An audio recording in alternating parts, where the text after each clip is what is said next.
खबर दिल्ली से है, जहां आम आदमी पार्टी के पश्चिमी दिल्ली लोकसभा अध्यक्ष शैलेंद्र पांडे अपने समर्थकों के साथ रविवार को नेशनल यूथ पार्टी में शामिल हो गए हैं। इस मौके पर शैलेंद्र पांडे ने आम आदमी पार्टी पर गंभीर आरोप लगाते हुए कहा, आम आदमी पार्टी अपनी जमीनी स्तर के कार्यकर्ताओं को जो दिन रात पार्टी के लिए मेहनत करते हैं, उन कार्यकर्ताओं को अनदेखा करके उन लोगों को टिकट देती है जो पार्टी को ज्यादा पैसे देते हैं, और जो कार्यकर्ता दिन रात मेहनत करते हैं उनकी अनदेखी की जाती है। वह इसी से आहत होकर उन्होंने अपने समर्थन के साथ नेशनल यूथ पार्टी ज्वाइन कर लिया। वहीं नेशनल यूथ पार्टी के प्रवक्ता ने कहा, पार्टी की तरफ से शैलेंद्र पांडे को राष्ट्रीय प्रवक्ता तथा दिल्ली के प्रभारी की जिम्मेदारी दी गई है। आइए देखते हैं हमारे सिटी संवाददाता मारीदास की ये रिपोर्ट। धन्यवाद। ने आम आदमी पार्टी से रिजाइन करके नेशनल पार्टी को ज्वाइन किया है और उसमें पार्टी को मजबूत करने के लिए, दिल्ली संगठन को मजबूत करने के लिए श्री शैलेंद्र पांडे जी को पार्टी का राष्ट्रीय प्रवक्ता और दिल्ली का प्रभारी का दायित्व दिया गया है। कितने साल की पार्टी हो गई? 15 साल की पार्टी, नेशनल पार्टी की जर्नी 15 साल की है। 15 साल की कौन सी उपलब्धियां रही जिसको नेशनल यूथ पार्टी अपने एक्स फैक्टर में मान सकती है? नेशनल पार्टी की कई उपलब्धियां रही, जिसमें एक बड़ा विषय ये है कि देश में कॉमन यूथ के आशाओं का एक सबसे बड़ा केंद्र बन के 15 सालों में हो रही है नेशनल पार्टी। बड़ी पार्टियों में जहाँ पे यूथ विंग में डाल करके पूरी जवानी उनकी नौजवानों की बर्बाद कर दी जाती थी, नेशनल पार्टी युवाओं की मेन पार्टी बन के उभरी है। जो नौजवान 25 साल का नौजवान भी ये जानता है कि अगर मैं नेशनल पार्टी में काम करूँगा तो मुझे टिकट भी मिलेगा और मैं आगे बढ़ने के लिए काम भी कर सकता हूँ। नेशनल यूथ पार्टी किस विचारधारा पे आगे काम करना चाहती है? नेशनल यूथ पार्टी देश में 4 मुद्दों पे बड़े काम कर रही है। पहला, खत्म होती खेती। देश में खेती लगातार खत्म हो रही है। कोई भी व्यक्ति अपने बच्चे को किसान नहीं बनाना चाह रहा है, लेकिन इतनी बड़ी पॉपुलेशन में अगर खेती प्रॉफिटेबल और रिस्पेक्टेबल नहीं रहेगी तो हम इतनी बड़ी पॉपुलेशन को खिलाएंगे कैसे? तो नेशनल पार्टी चाहती है कि इस देश में खेती को प्रॉफिटेबल और रिस्पेक्टेबल बनाया जाए, इसके लिए पॉलिसी बनाई जाए। दूसरा है कि महंगी होती शिक्षा। आप फील करते होंगे देश में शिक्षा का स्तर लगातार महंगा होता जा रहा है, जबकि क्वालिटी एजुकेशन में भारत लगातार पीछे होता जा रहा है। देश का एक भी इंस्टीट्यूट इंक्लूडिंग IIT और IIM भी ऐसा है कि जो दुनिया के 100 इंस्टीट्यूट में नहीं आता है। ये भारत के लिए बड़ी शर्म की बात है। तो क्वालिटी एजुकेशन हमारा सेकंड बड़ा एजेंडा है। रिसर्च एंड डेवलपमेंट में भी भारत बहुत आगे नहीं है। हमें पूरी दुनिया के अंदर एक ब्रेन ड्रेन चलाना चाहिए, अपनी यूनिवर्सिटियों में रिसर्चर को लाना चाहिए।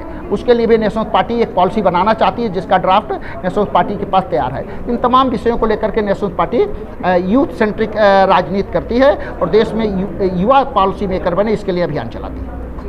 यूथ का भविष्य राजनीति हो सकता है या राजनीति से यूथ का भविष्य सुधर सकता है? दोनों एक दूसरे के अनुनाश्रित हैं।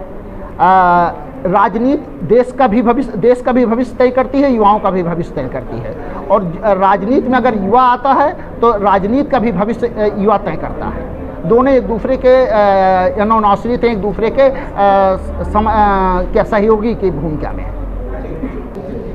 देखिए, मुख्य कारण है कि जो कार्यकर्ता विभिन्न पार्टियों में काम करता है, पार्टी के लिए हर प्लेटफॉर्म पर वो अच्छा काम करता है, मेहनत करता है, लेकिन जब उसका समय आता है कार्यकर्ता का, तो उस समय उस कार्यकर्ता को दरकिनार करके, चाहे भाजपा हो, चाहे आम आदमी पार्टी हो या कांग्रेस हो, इन तीनों पार्टियों या देश की तमाम पार्टियां जो है, जो ज़मीनी कार्यकर्ता है, जो मेहनती कार्यकर्ता है, उसको इग्नोर करके उन लोगों को रातों रात प्रोजेक्ट करती है जिनके थैला मजबूत होता है।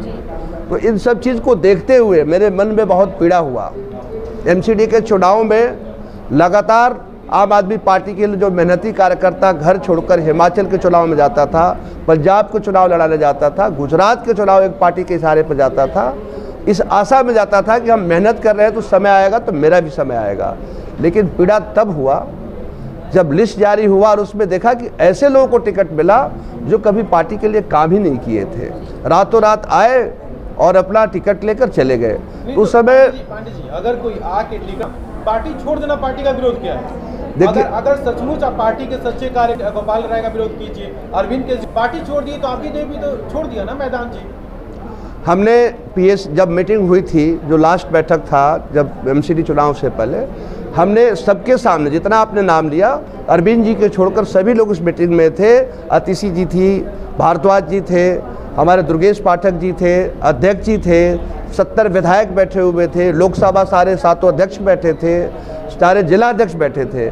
हमने एक सवाल उठाया था और कहा था कि जो कार्यकर्ता काम करता है आपके इशारे पर उसे आप सम्मान दीजिए। इस तरह से मत करिए कि जमुना पार में शैलेंद्र पांडे जाता है और रातों रात 10 लाख का पोस्टर होर्डिंग लगा देता है तो वहाँ का वो नेता नहीं हो जाएगा, पोस्टर बॉय हो सकता है, आपके उस प्रचार में आगे आ सकता है, लेकिन वो नेता नहीं होगा। मैंने काफ़ी अपनी बात को रखा था, लेकिन जब कोई सुनने को तैयार नहीं है, कहते नहीं ये सब चीज़ कुछ नहीं है, और कार्यकर्ता आप चलो दोबारा काम करो, दोबारा क्या काम करें। अभी हमें बुलाए थे, जब हमने घोषणा किया कि हम पार्टी छोड़ रहे हैं, तो हमारे राष्ट्रीय संगठन मंत्री मुझे बुलाए थे, माननीय संदीप पाठक जी। उन्होंने कहा कि आप दोबारा काम करिए। हमने झारखंड की विषय को उठाया कि झारखंड में किस तरह से पार्टी के काम करने के बावजूद भी वहाँ कुछ ध्यान नहीं है। दिल्ली के पश्चिमी लोकसभा का मैं अध्यक्ष था, मैं पूरा ब्रीफिंग किया माननीय संगठन मंत्री को, उनका बस कोई जवाब नहीं था, केवल ये कहे कि आपको पद देकर बढ़िया हम प्रदेश में आपको यहाँ पर स्थापित करेंगे दिल्ली में,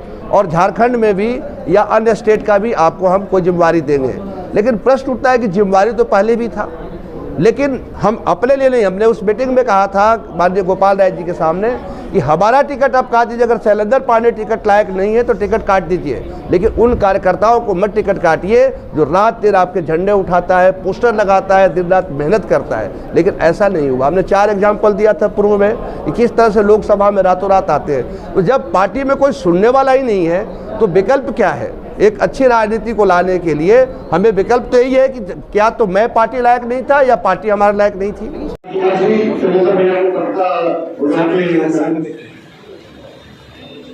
मैं मोहम्मद जो हमारे झारखंड के प्रदेश अध्यक्ष हैं, मैं चाहूँगा चकवाल साहब, मैं दिल्ली प्रदेश अध्यक्ष श्रीमान विनय बंसल जी को बुलाऊंगा, चाहूँगा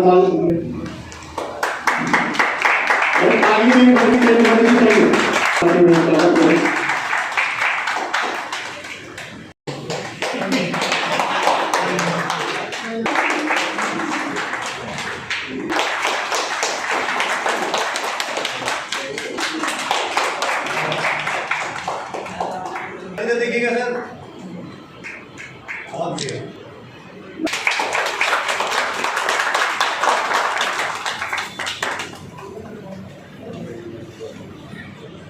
त्रिवादी पार्टी के प्रदेश उपाध्यक्ष को भी बुलाना चाहूँगा।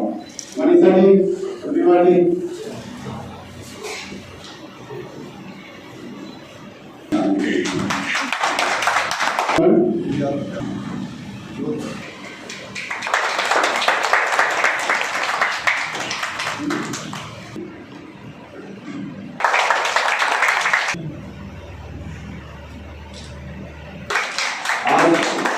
कई वर्षों से हमारे साथ, करीब 20-22 वर्षों से साथ में है।